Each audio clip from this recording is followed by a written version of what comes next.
নমস্কার। গল্প সঙ্গীত গল্পের আসরে সকল শ্রোতাবন্ধুকে স্বাগত জানাই। গল্প সঙ্গীত আজকের নিবেদন সাহিত্যিক প্রভাত কুমার মুখোপাধ্যায়ের লেখা গল্প সুশীলা না পিপুলা।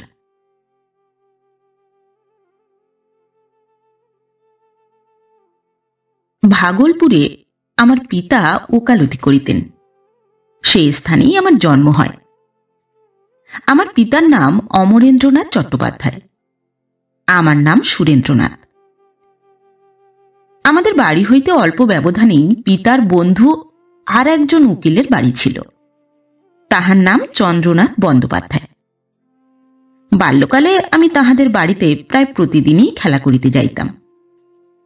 চন্দ্রনাথ বাবুকে আমি কাকামশাই ও তাহার পত্নীকে কাকিমা বলিতাম।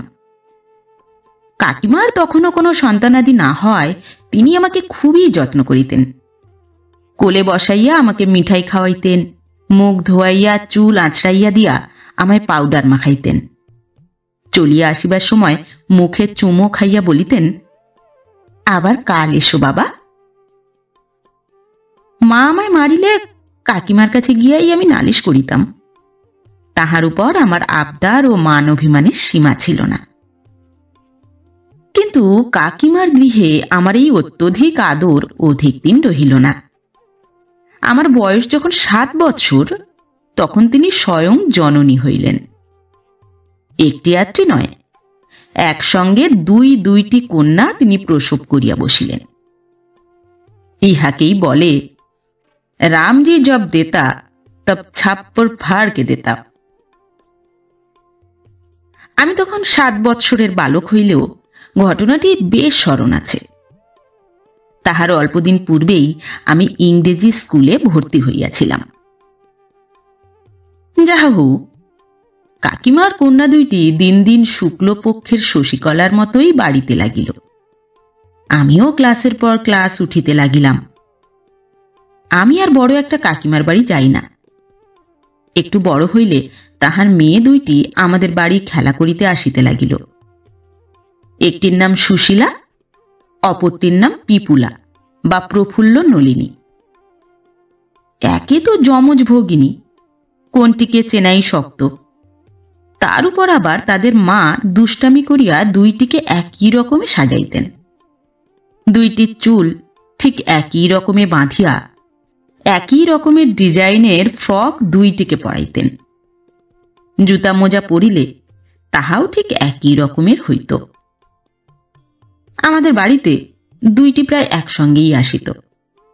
কখনো একটি একলা আসিলে বাড়ির সকলেই জিজ্ঞাসা করিত, সুশীলা না পিপুলা? যে আসিত সে নিজের নামটি বলিত। আমাদের বাড়ির পশ্চাতে একটু ফুল ফলের বাগান ছিল। আমি কখনো সুশীলাকে, কখনো পিপুলাকে, কখনো উভয়কে সেই বাগানে লইয়া যাইতাম। সকল ফলের মধ্যে পেয়ারাটাই ছিল তাহাদের অত্যন্ত লোভের বস্তু। পেয়ারা পাড়িয়া দিতাম, উভয় খাইত। কখনো স্বহস্তে পেয়ারা পাড়িবার আবদার লইত। পাকা পেয়ারা খুঁজিয়া তাহার নিম্নভাগে দাঁড়াইয়া একে একে উভয়কে আমি কাঁধে তুলিয়া বসাইতাম। তাহারা আনন্দে কলরবে পেয়ারা পাড়িত। তখন আমার পৈতা হইয়া গিয়াছে, বয়স 12 বৎসর। সুশীলা পিপুলা 5। একদিন আমার সাক্ষাতেই কাকিমা মাকে বলিলেন, সুশীলা কি পিপুলা, একটিকে ভাই তোমায় নিতে হবে। মা হাসিয়া বলিলেন, বেশ তো, ছিলে খুড়ি হবে শাশুড়ি। 12 বৎসর বয়সের সকল ছেলের এই কথোপকথনের অর্থ বুঝিতে পারিত কিনা আমি জানি না, কিন্তু আমি জলের মতোই বুঝিয়াছিলাম। বাল্যকালে আমি বোধহয় একটু অকালপক্কই ছিলাম। পরদিন স্কুলে গিয়া ক্লাসের বুজম ফ্রেন্ড হরিগোপালকে জলখাবার ঘরের নিকট একাকী পাইয়া চুপি চুপি বলিলাম, ওরে, আমার যে বিয়ে। হরিগোপাল জিজ্ঞাসা করিল, কবে রে? বলিলাম, তা জানি নে ভাই, বোধহয় বড় হলে পাস টাস করলে। হরিগোপাল তাচ্ছিল্যভাবে বলিল, ধুৎ, সে তো ঢের দেরি। কোথায় সম্বন্ধ শুনি? কার সঙ্গে? চন্দ্রবাবুর মেয়ের সঙ্গে। সেই সুশীলা পিপুলা? হ্যাঁ। কোনটার সঙ্গে? তা এখনো জানি না ভাই, দুটোর মধ্যে একটার সঙ্গে। তা তোর কোনটাকে পছন্দ শুনি? তা কি জানি ভাই, দুটোই তো একরকম। হরিগোপাল আমার চেয়ে 2-3 বছরের বড়। সে তখন সিগারেট খাইতে ও নোভেল পড়িতে শিখিয়াছে। এসব বিষয়ে আমার চেয়ে সে ঢের বেশি বিজ্ঞ। হরিগোপাল গম্ভীরভাবে বলিল, তোর মা বাপ যদি তোকে জিজ্ঞাসা করেন তুই সুশীলাকে বিয়ে করবি না পিপুলাকে বিয়ে করবি, তুই কি উত্তর দিবি শুনি? তাই তো ভাই, কি উত্তর দেব বলে দাও। হরিগোপাল গম্ভীরভাবে কিয়ৎক্ষণ চিন্তা করিয়া বলিল, এর মধ্যে আসল কথা কি হচ্ছে জানিস? কি? আসল কথা হচ্ছে লাভ, ভালোবাসা। অনেক নোভেলে আমি পড়েছি, ভালোবাসা ভিন্ন, বিয়ে হলে সে বিয়েতে সুখ হয় না। এখন তোকে খোঁজ নিতে হবে কে তোকে বেশি ভালোবাসে, সুশীলা না পিপুলা। যে তোকে বেশি ভালোবাসে তাকেই বিয়ে করবি, এ তো সোজা কথা। আচ্ছা বলিয়া আমি ক্লাসে চলিয়া গেলাম। পরদিন রবিবার ছিল। সুশীলা পিপুলা আসিলে আমি তাহাদিগকে জিজ্ঞাসা করিলাম, আচ্ছা তোরা দুজনের মধ্যে কে আমায় বেশি ভালোবাসিস বল দেখি। যে আমায় বেশি ভালোবাসে তাকেই আমি বিয়ে করব। পিপুলা বলিল, আমি তোমায় বেশি ভালোবাসি, আমায় তুমি বিয়ে করো সুরদাদা। সুশীলা বলিল, না সুরদাদা, ওকে তুমি বিয়ে করো না, আমি তোমায় বেশি ভালোবাসি, আমায় বিয়ে করো। পিপুলা বলিল, হ্যাঁ তোকে বিয়ে করবে বই কি, তুই সেদিন সুরদাদাকে কি ভয়ানক কামড়ে দিয়েছিলি মনে নেই? সুরদাদার পায়ে এখনো দাঁতের দাগ রয়েছে। সুশীলা মিনতি মাখা অনুতাপের স্বরে বলিল, আর আমি তোমায় কামড়াবো না সুরদাদা, আমাকেই বিয়ে করো, তোমার দুটি পায়ে পড়ি। সুশীলা বিষয়ে পিপুলা কথিত অপবাদের ইতিহাসটুকু এই, মাস 2 পূর্বে পেয়ারা পাড়িবার জন্য সুশীলাকে আমি কাঁধে তুলিয়াছিলাম। নামাইবার সময় আমারই অসাবধানতা বশত সে পড়িয়া যায়। এই পতনে রাগিয়া সে আমারই পায়ের গোছে এমন কামড়াইয়া দিয়াছিল যে তাহার সেই ধারালো 3-4টা দাঁত আমার পায়ের মাংসে প্রবেশ করিয়া রক্ত বহাইয়া দিয়াছিল, ঘা পর্যন্ত হইয়াছিল। সে ক্ষত শুকাইতে মাসখানেক লাগে। বিবাহের জন্য 2 বোনে রীতিমতো ঝগড়া বাঁধিয়া গেল। অবশেষে সুশীলা কাঁদিয়া ফেলিল। আমি তখন সান্ত্বনার ছলে তাহাদিগকে বলিলাম, আচ্ছা আচ্ছা তোরা ঝগড়াঝাটি করিস নে, আমি দুজনকেই বিয়ে করব। 16 বৎসর বয়সে আমি প্রবেশিকা পরীক্ষায় উত্তীর্ণ হইয়া কলিকাতায় FA পড়িতে গেলাম। তখন ভাগলপুরে কলেজ খোলে নাই। কালক্রমে BA ও MA পরীক্ষায় উত্তীর্ণ হইয়া আইন কলেজে ভর্তি হইলাম। ছুটিতে বাড়ি আসিয়া দেখিতাম সুশীলা পিপুলার সেই একই ভাব, অর্থাৎ কোনোটিকে চিনিবার উপায় নাই। 10-11 বৎসরের হইলে তাহারা আর ফ্রক পরিত না, শাড়ি পরিত, কিন্তু তখনও তাহাদের মা 2টিকে একই পাড়ের শাড়ি ও জামা পরাইতেন। স্থানীয় বালিকা বিদ্যালয়ে তাহারা পড়ে। স্কুলের গাড়ি আসিলে হিন্দুস্থানি দাই নামিয়া দ্বারে দাঁড়াইয়া চিৎকার করে, মনে আছে ভাই? ভিতর হইতে বালিকারা উত্তর দেয়, সীতারাম, এবং বহি সেলেট লইয়া বাহির হইয়া আসে।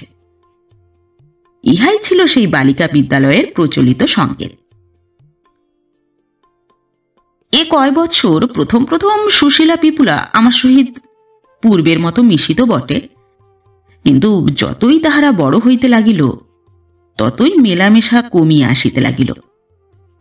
প্রথম প্রথম আমি কলিকাতা হইতে বাড়ি আসিবার সময়ে তাহাদের জন্য কিছু কিছু খেলনা, ছবির বই প্রভৃতি উপহার আনিতাম। শেষ 2 বছর আর কিছু আনি নাই। এখন তাহাদের পিতামাতা তাহাদিগকে বড় একটা বাড়ির বাহির হইতে দিতেন না। কদাচিৎ আমাদের বাড়ি আসিলে তাহারা মায়ের কাছে গিয়া বসিত। কদাচিৎ আমি তাহাদের বাড়িতে গেলে কাকিমার সঙ্গে বসিয়া খানিক গল্প করিয়া চলিয়া আসিতাম। পূজার ছুটি ফুরাইতে আর 2 দিন মাত্র বিলম্ব আছে। দ্বিপ্রহরে আহারের পর আমি একখানা উপন্যাস পড়িতে পড়িতে ঘুমাইয়া পড়িলাম। অপরাহ্নে ঘুম ভাঙিলে মা আসিয়া আমার কক্ষে বসিলেন। 2-4 কথার পরই আসল কথাটি পাড়িলেন। বাবা, ছেলেবেলা থেকে তোর ও বাড়ির কাকিমার ইচ্ছে সুশীলা পিপুলা একটির সঙ্গে তোর বিয়ে হয়। এ কথা তুই জানিস তো? অনেক সময়ই ঘরে এ কথা আমরা বলা বলি করেছি। আমি বলিলাম, জানি বই কি মা। এ বিষয়ে তোর কোনো অমত নেই তো? আমার মতামতের জন্যে কি আর যাচ্ছে আসছে মা? তুমি বাবা যা বলবে আমি তাই করতে প্রস্তুত আছি। মা আমার গায়ে হাত বুলাইয়া বলিলেন, সে তো জানি, তুই আমার লক্ষ্মী ছেলে। আচ্ছা বেশ, তবে আর একটা কথা জিজ্ঞাসা করি। ওদের বাপ একটির পাত্র স্থির করিয়াছেন, একটি তাকে একটি তোকে দিতে চান। সুশীলা পিপুলা দুজনের মধ্যে কাকে তোর পছন্দ বল দেখি? কাহাকে আমার পছন্দ তাহা আমি মনে মনে ঠিক করিয়াই রাখিয়াছিলাম। তবু মা কি বলেন শুনিবার জন্য জিজ্ঞাসা করিলাম। যমজ বোন ওরা, দেখতে তো দুজনেই সমান, তোমার কাকে পছন্দ তাই বলো। মা বলিলেন, শুধু যে দেখতে দুজনেই সমান তাই নয়, দুজনেরই মেজাজ মতিগতিও সমান। আমি তো বাবা জন্মাবধি ওদের দেখছি, দোষে গুণে দুজনেই ঠিক একই রকমের। তবে যেন মনে হয় ওরই মধ্যে পিপুলা একটু অভিমানী। দুজনেই অভিমানী, তবে পিপুলা যেন একটু বেশি। আমি পূর্ব হইতেই মনে মনে স্থির করিয়া রাখিয়াছিলাম, যদি ওদেরই কাহাকেও বিবাহ করিতে হয় তবে আমি সুশীলাকেই বিবাহ করিব। ছেলেবেলায় সেই আমায় কামড়াইয়া দিয়াছিল, তাহারই দাঁতের চিহ্ন এখনো আমার পায়ের গোছে বর্তমান। সুতরাং এক হিসাবে সে নিজস্ব বলিয়া আমায় চিহ্নিত করিয়া রাখিয়াছে। তাহার পর এই কামড়ানো অপরাধের জন্য পাছে তাহাকে বিবাহ করিতে না চাই, এর জন্য 5 বৎসরের সুশীলার সেই ব্যাকুলতা, সেই কান্না এতদিনেও আমি ভুলিতে পারি নাই। তাহার সেই কচি মুখচ্ছবি আমার অন্তরে মুদ্রিত হইয়া রহিয়াছে। আর একটা কথা, তাহারও নামের আদ্যাক্ষর সু, আমারও নামের তাই। সেই জন্য আমি মনে করিতাম বিধাতা বুঝি সুশীলাকেই আমার জন্য নির্দিষ্ট করিয়া রাখিয়াছেন। তাই মাকে বলিলাম, ও অভিমানী টভিমানী দরকার কি, তার চেয়ে সুশীলাই ভালো মা। মা বলিলেন, বেশ তাই হবে।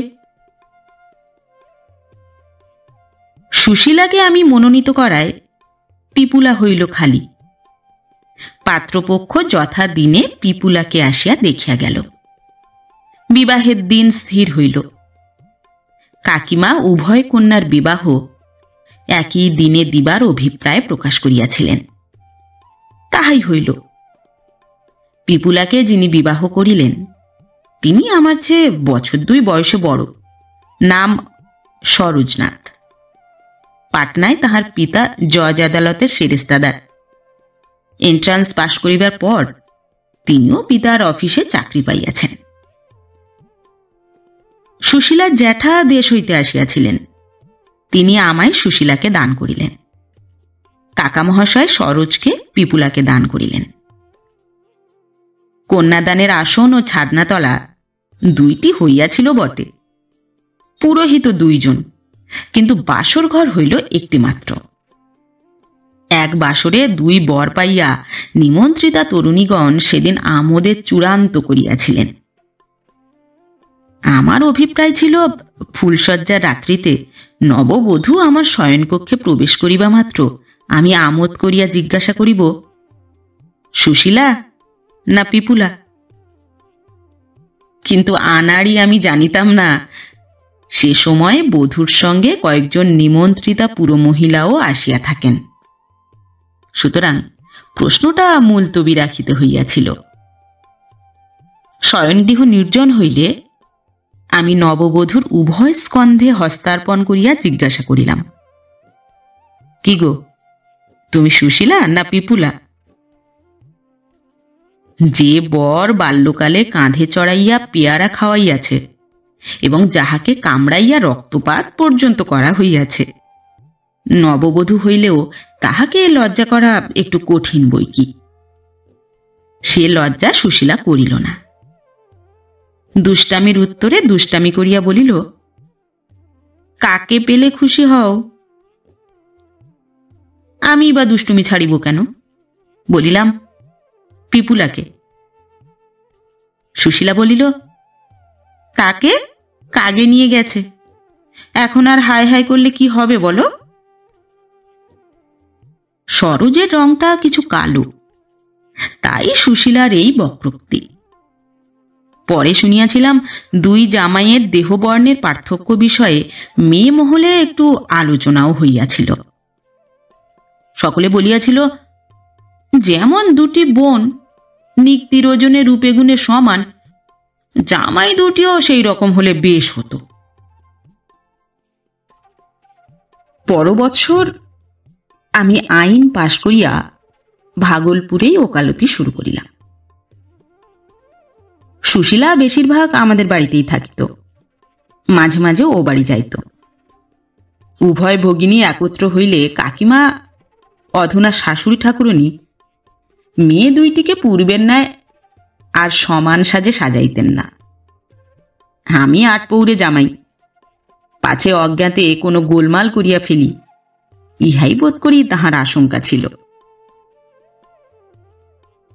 শাশুড়ির এই সাবধানতা অবলম্বনের প্রয়োজন কিন্তু অধিক দিন রহিল না।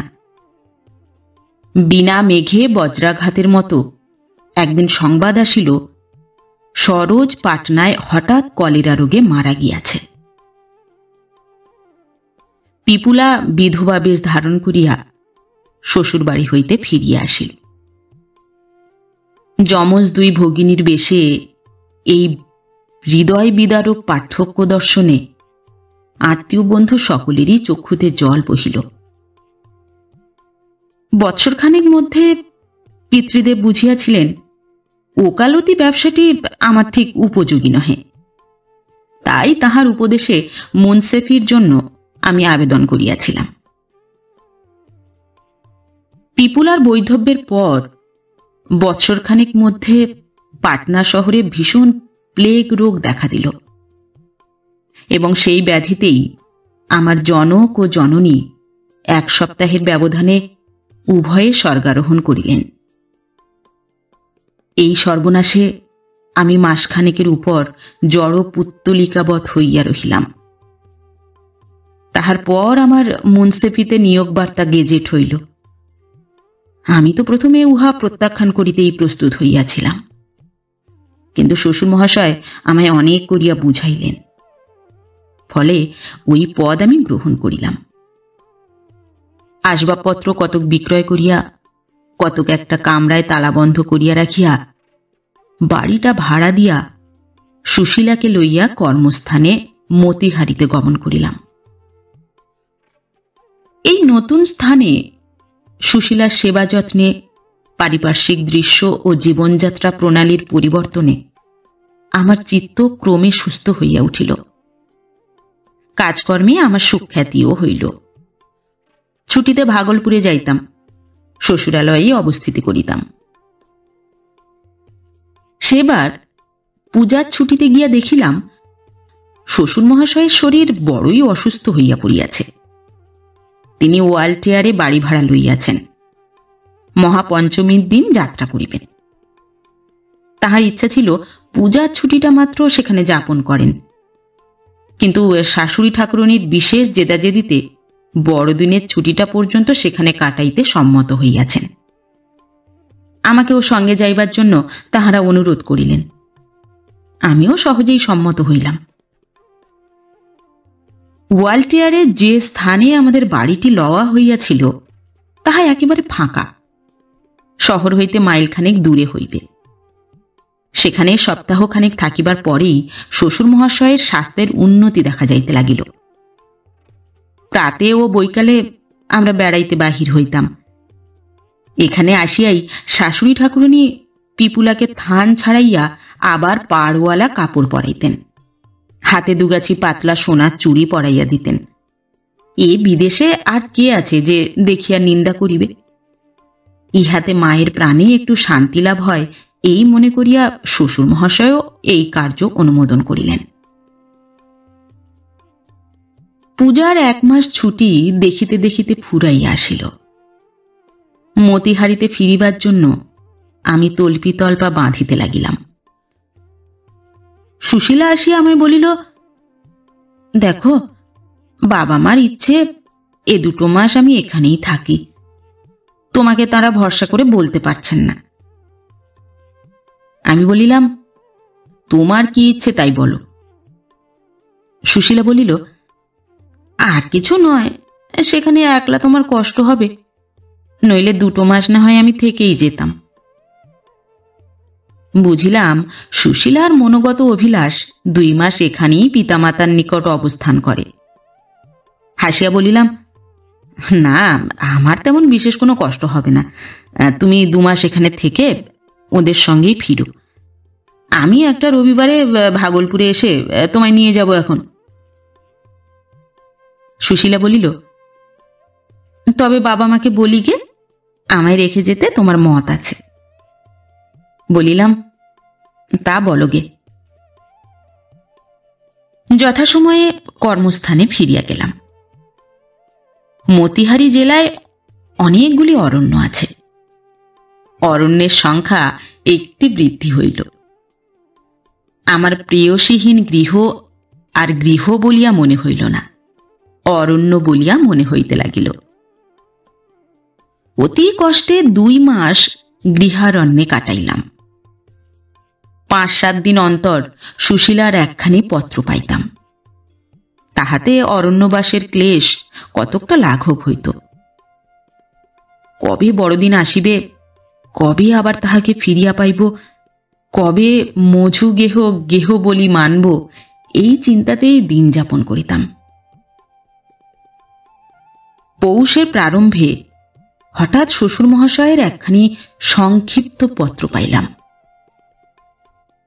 বাবাজি, বড়ই দুঃখের বিষয়, গত শুক্রবার সন্ধ্যার পর 3 দিনের জ্বরে হঠাৎ হার্টফেল হইয়া পিপুলা মারা গিয়াছে।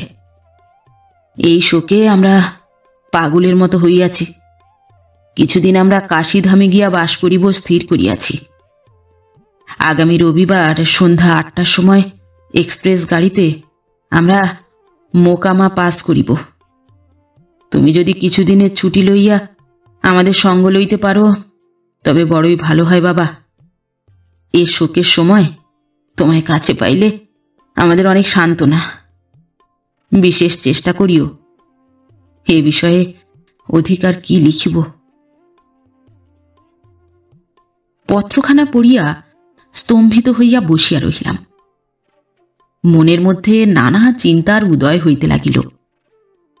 বাল্যকালে যমজ ভগিনীর 2 জনের মধ্যে একজনের জ্বর হইলে অপরটিরও গা গরম হইত। উহারা বড় হইলে সেরূপ আর দেখা যায় নাই বটে, কিন্তু ইহা যে মৃত্যু।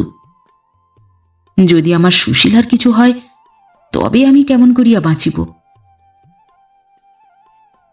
বড়দিনের ছুটি হইতে তখনও 15 দিন বিলম্ব আছে। কাছারি গিয়া জজ সাহেবকে অনেক অনুনয় বিনয় করিয়া সোমবার হইতে বড়দিনের বন্ধের দিন পর্যন্ত ছুটি মঞ্জুর করাইয়া লইলাম। শ্বশুর মহাশয়কে সেই মর্মে তারও করিয়া দিলাম। যথাদিনে আমি মোকামা স্টেশনে শ্বশুর মহাশয়ের সহিত সাক্ষাৎ করিলাম। তিনি সেকেন্ড ক্লাসের একটি কামরা রিজার্ভ করিয়া যাইতেছিলেন। আমিও সেই কামরায় উঠিলাম। শাশুড়ি আমাকে দেখিয়া চোখে আঁচল দিয়া কাঁদিতে লাগিলেন।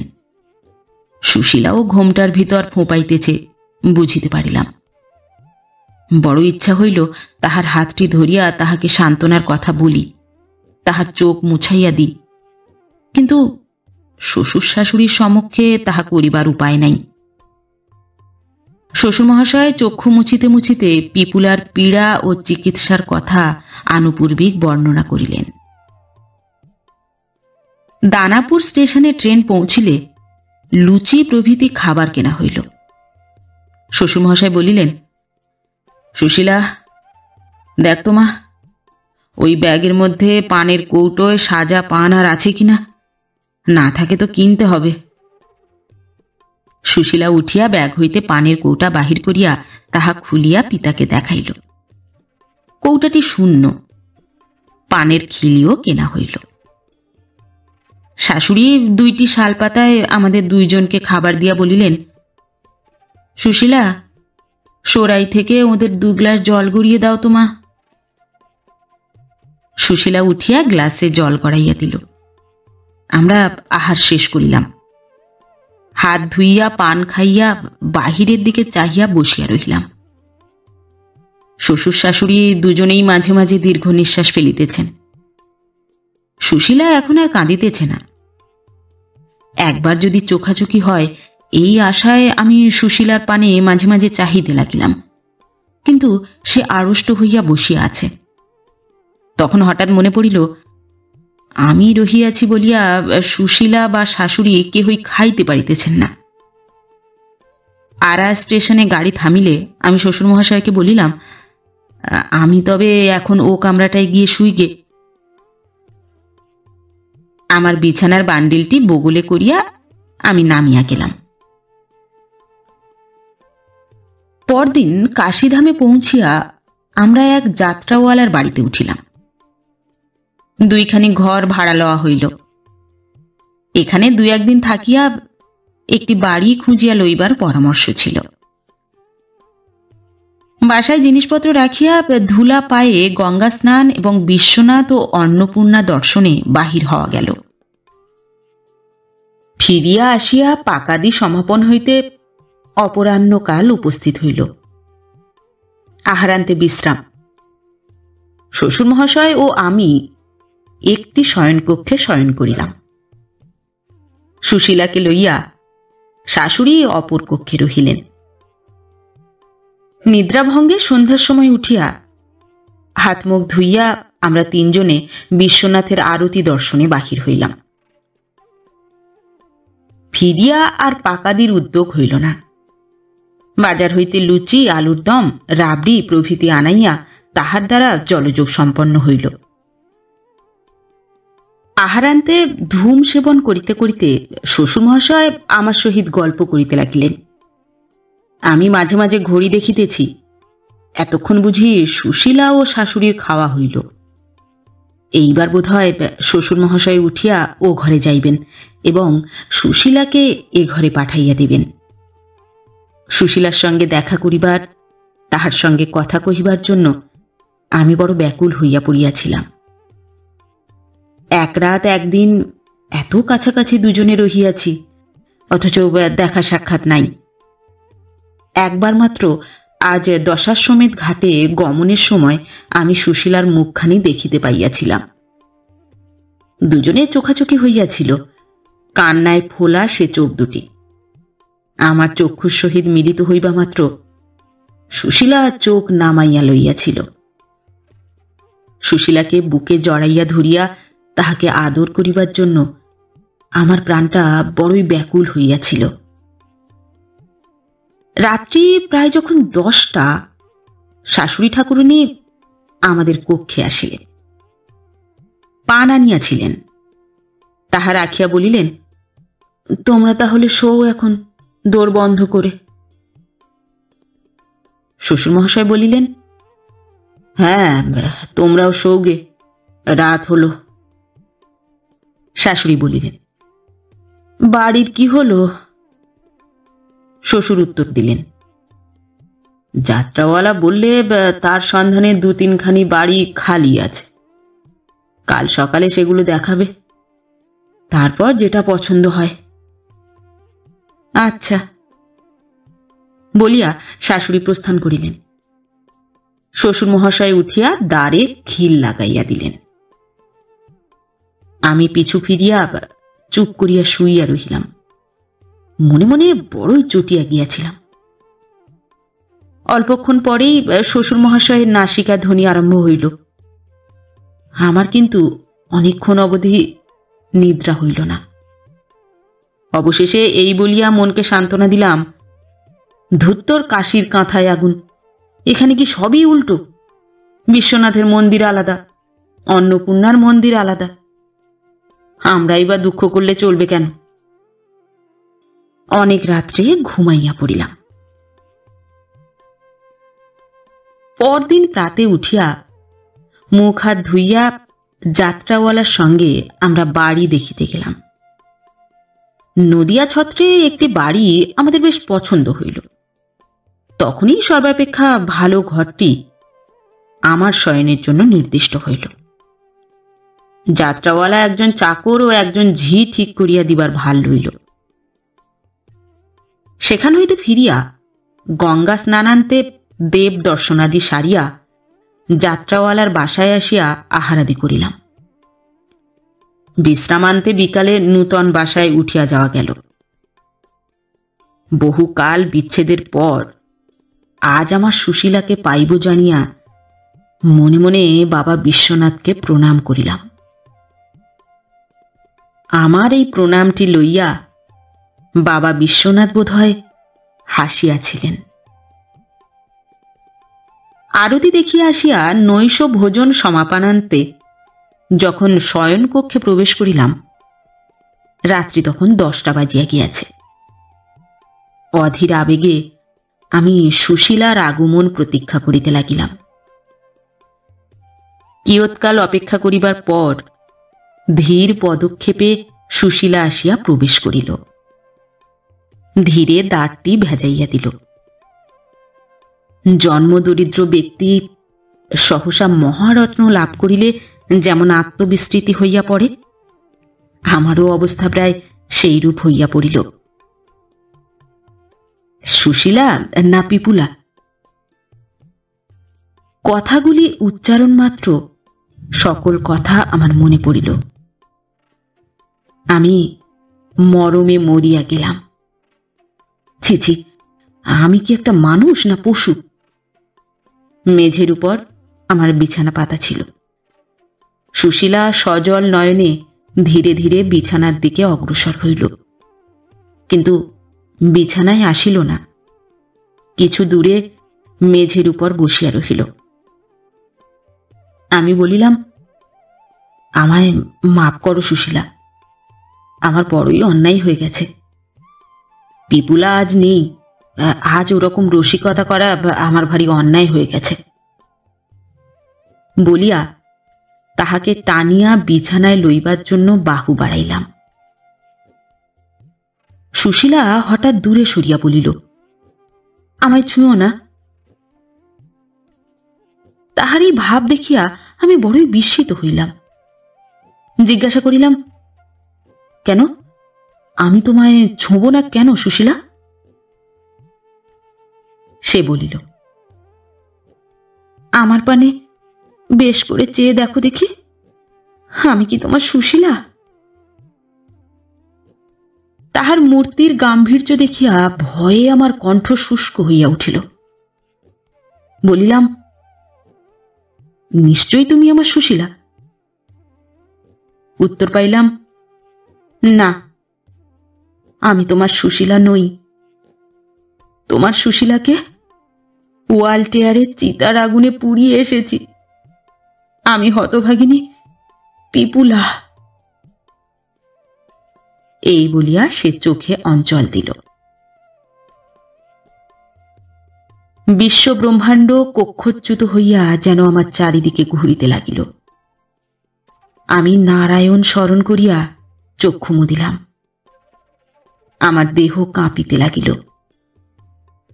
আর বসিয়া থাকিতে পারিলাম না, শয্যায় এলাইয়া পড়িলাম। প্রায় 5 মিনিট কাল এইরূপ বিহ্বল হইয়াছিলাম। তাহার পর আবার চক্ষু খুলিলাম। এক দৃষ্টে সুশীলা বা পিপুলা যেই হোক, তাহার মুখপানে চাহিয়া রহিলাম। সুশীলাই তো। কে বলিল পিপুলা? অন্য দুইজনের পার্থক্য বুঝিতে না পারুক, যাহার সঙ্গে আমি 6 বৎসর ঘর করিয়াছি, তাহার সম্বন্ধে আমারও কি ভ্রম হওয়া সম্ভব? বলিলাম, তোমার এ কি নিষ্ঠুর পরিহাস সুশীলা? পরিহাস নয়, সত্যিই সুশীলাকে জমে নিয়ে গেছে। তবে যে বাবা আমাকে লিখেছিলেন পিপুলা মারা গেছে, বাবার তখন মাথার ঠিক ছিল না, তাই ওরকম লিখেছিলেন। কি বলো তুমি? যা সত্য ঘটনা তাই আমি তোমায় বলছি। সুশীলাকে পুড়িয়ে এসে পরদিন বাবা মাকে বললেন, এখানে আমাদের কেউ চেনে না, সুশীলা মরেনি, হতভাগিনী পিপুলাই মরেছে। এ বয়সে পিপুলার বৈধব্য বেশ আমি চোখে দেখতে পারছিলাম না। দিনরাত আমার বুকে চিতার আগুন জ্বলছিল। আজ থেকে ও আর পিপুলা নয়, ও সুশীলা। ও গিয়ে ওর স্বামীর ঘর করুক। আমি স্বপ্ন দেখিতেছি না জাগিয়া আছি কিছুই বুঝিতে পারিলাম না। বলিলাম, মা শুনে কি বললেন? মা বললেন, ছি ছি, তাও কি হয়? পিপুলা সুশীলা সেজে গিয়ে স্বামীর ঘর করবে কি? জামাই কি এ জাল ধরতে পারবে না? বাইরের লোক না পারুক, তুমি আমি যেমন ঠিক চিনি কোনটি পিপুলা, জামাইও নিশ্চয়ই সেই রকম চিনবে যে এ সুশীলা নয়। তখন কি উপায় হবে? আর যদি ধরো জামাই চিনতে নাও পারে, হিন্দুর মেয়ের পরলোক বলেও তো একটা জিনিস আছে। জালিয়াতি করে ইহলোকে 2 দিন না হয় পিপুলা সুখভোগ করে নিলে, তারপর পরলোকে কি উপায় হবে? বলিয়া পিপুলা চুপ করিল। আমি কিয়ৎক্ষণ নীরবে থাকিয়া ব্যাপারটা তলাইয়া বুঝিতে চেষ্টা করিলাম। কিয়ৎক্ষণ পরে বলিলাম, তারপর? তারপর বাবা বললেন, আমি তোমাদের ওসব পরলোক ফরলোক মানি নে। মা বললেন, তা না মানতে পারো, কিন্তু মানুষে মানুষের সত্য ব্যবহার আর জাল চুয়াচুরির মধ্যে কোনটা ধর্ম কোনটা অধর্ম তা তো মানো। বাবা বললেন, তা মানি বটে। শেষকালে বাবাতে মায়েতে পরামর্শ হলো, স্ত্রী বিয়োগ হলে অনেকেই তো ছোট শালীকে বিয়ে করে। এই কাশীতে অনেক তান্ত্রিক সাধক, অনেক তান্ত্রিক সন্ন্যাসী আছেন। তাঁদের মধ্যে একরকম বিবাহ প্রচলিত আছে, তার নাম শৈব বিবাহ। তোমার মত করে এখানে তোমাতে আমাতে শৈব বিবাহ দেওয়ার জন্যই বাবার কাশী আসা। তোমার এ বিষয়ে মত কি তাই জানবার জন্যে বাবা মা আমায় আজ পাঠিয়ে দিয়েছেন। আমি কোনো উত্তর দিতে পারিলাম না। চোখ বুজিয়া চুপ করিয়া পড়িয়া রহিলাম। কে এ? কাহার সঙ্গে কথা কহিতেছি? সুশীলা এ নয়? কে বলিল? সুশীলা আর পিপুলা কোনটি কে? তফাতি বা কি? এ তো ঠিক আমার সেই সুশীলার মতোই কথাবার্তা কহিতেছে। আমি পিপুলা এ কথা না বলিলে আমি তো ইহাকে সুশীলা বলিয়াই গ্রহণ করিতাম। চোখ খুলিলাম, পিপুলা সেইভাবেই বসিয়া আছে। তাহার মুখখানি বড় বিষণ্ণ। আমি তাহাকে গ্রহণ করিব না প্রত্যাখ্যান করিব এই সংশয়েই কি। বলিলাম, আচ্ছা, তোমার মত কি বলো? পিপুলা বলিল, আমি জানি নে। বলিয়া সে অন্যদিকে মুখ ফিরাইয়া ঝরঝর করিয়া কাঁদিতে লাগিল। অল্পক্ষণ পরেই সে উঠিয়া প্রস্থান করিল। সপ্তাহ পরে অতি গোপনে তান্ত্রিক অনুষ্ঠানে আমাদের উভয়ের শৈব বিবাহ হইল। পুরোহিত হইলেন নদিয়া ছত্রনিবাসী প্রসিদ্ধ তান্ত্রিক সাধক শ্রীযুক্ত শশীভূষণ মুখোপাধ্যায় মহাশয়। প্রথম মিলন রাত্রিতে পিপুলা বলিল, মনে আছে তোমার? ছেলেবেলায় আমরা দুই বোনেই তোমায় বিয়ে করবার জন্য কেঁদেছিলাম। তুমি কি বলেছিলে মনে আছে? আমি বলিলাম, মনে আছে। বলেছিলাম, কাঁদিস নে, আমি তোদের দুজনকেই বিয়ে করব। পিপুলা বলিল, তাই করলে তবে ছাড়লে। পিপুলার নাম পৃথিবী হইতে লুপ্ত হইল। যাহাকে বিবাহ করিলাম জনসমাজে সেই সুশীলা বলিয়া পরিচিত হইল। আমাদের একটি কন্যা জন্মিয়াছে। তাহার বিবাহের সময় কি হইবে এই সমস্যা মাঝে মাঝে মনে উদয় হয়। ঠকাইয়া কাহাকেও মেয়ে দিব না।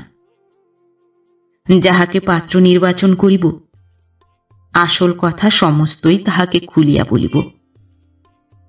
সুতরাং একটি উচ্চশিক্ষিত উদার মতাবলম্বী সুপাত্রের প্রয়োজন। তবে এখনো তাহার দেরি আছে। কন্যাটি আমার 1.5 বৎসরের মাত্র।